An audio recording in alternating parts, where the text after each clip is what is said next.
پاکستان کی تاریخ میں زمینوں کا سب سے بڑا فراڈ کرنے والے ملک ریاض بڑی مشکل میں پھنس گئے۔ ملک ریاض اپنی گردن بچائیں گے یا پھر وہ P T I chairman Imran Khan کو لٹکائیں گے؟ کھیل بڑے دلچسپ مرحلے میں داخل ہو گیا ہے۔ ملک بھر میں زمینوں کی الاٹمنٹ اور قبضوں کے حوالے سے مشہور ملک ریاض اس بار قانون کے کٹہرے میں سختی سے جکڑے گئے ہیں۔ برطانیہ سے ملنے والی رقم ملک ریاض کے گلے کی ہڈی بن گئی ہے۔ ذرائع کا دعویٰ ہے کہ ملک ریاض اس کیس میں وعدہ معاف گواہ بننے کے لیے تقریباً راضی ہو گئے ہیں، مگر اس کے لیے انہوں نے کراچی میں بحریہ ٹاؤن اور بحریہ ٹاؤن 2 کی اراضی کو کلیئر کرانے کی شرط بھی ساتھ رکھ دی ہے۔ یاد رہے کہ کراچی میں ملک ریاض کے پروجیکٹ بحریہ ٹاؤن کی صرف 20,000 ایکڑ اراضی کو سپریم کورٹ کی جانب سے کلیئر کیا گیا تھا، جبکہ ملک ریاض نے جعل سازی اور قبضے کر کے 60,000 ایکڑ سے زائد اراضی پر قبضہ کر کے پروجیکٹ بنایا، جبکہ بحریہ ٹاؤن 2 کراچی کے لیے ہزاروں ایکڑ اراضی پر قبضہ کر کے پروجیکٹ اناؤنس کر دیا ہے۔ ملک ریاض کی اس جعل سازی اور کراچی شہر کی حدود میں آنے کی وجہ سے بحریہ ٹاؤن کراچی پروجیکٹ بری طرح ناکامی سے بھی دوچار ہو چکا ہے، جبکہ بحریہ ٹاؤن انتظامیہ کی جانب سے اخراجات پورے کرنے کے لیے کیے جانے والے اقدامات کی وجہ سے وہاں شفٹ ہونے والے افراد کی بھی واپسی ہونا شروع ہو چکی ہے۔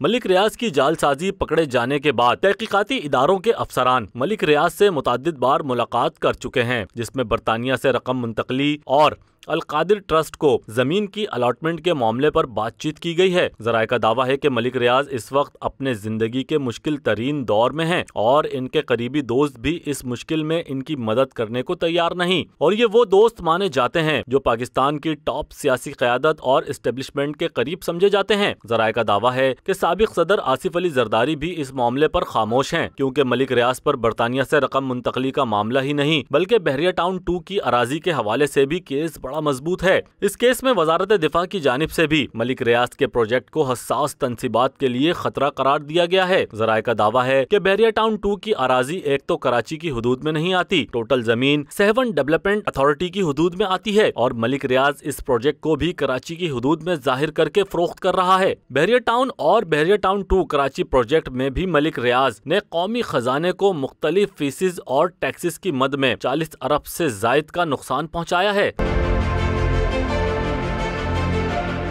ملک ریاض نے بحریہ ٹاؤن کے لیے ملیر ڈیولپمنٹ اتھارٹی کو بھی کوئی فیس ادا نہیں کی، جبکہ سندھ بلڈنگ کنٹرول اتھارٹی کی جانب سے تاحال بحریہ ٹاؤن کے کسی پروجیکٹ یا بنگلے کا نقشہ پاس نہیں کیا گیا۔ سیاسی اثر و رسوخ اور پیسے کے بلبوتے پر ملک ریاض نے بحریہ ٹاؤن پروجیکٹ کے لیے جو من چاہا وہ کیا۔ علاقے کے مکینوں تک کو ملک ریاض کی ایما پر بے دخل کیا گیا اور جھوٹے مقدمات بنائے گئے، مگر اب ملک ریاض کے لیے مشکل وقت شروع ہو چکا ہے۔ اپنے قریبی دوست chairman P T I Imran Khan کے لیے وہ کیا کرتے ہیں یہ تو آنے والا وقت ہی بتائے گا، مگر ماضی اس بات کا گواہ ہے کہ ملک ریاض نے ہر چڑھتے سورج کی پوجا کی ہے، اور پی ٹی آئی چیئرمین سے زیادہ وہ نون لیگی اور پیپلز پارٹی قیادت کے زیادہ قریب سمجھے جاتے ہیں، مگر عمران خان کے خلاف اگر وہ وعدہ معاف گواہ بنتے ہیں تو پھر کچھ نہ کچھ سزا ان کے بھی مقدر میں ہوگی۔ باخبر حلقے اس بات کا بھی دعویٰ کرتے ہیں ملک ریاض چیئرمین پی ٹی آئی کے خلاف جانے کو تقریباً تیار ہیں، اور اگر ایسا ہوا تو عمران خان کو سزا سے کوئی نہیں بچا سکتا۔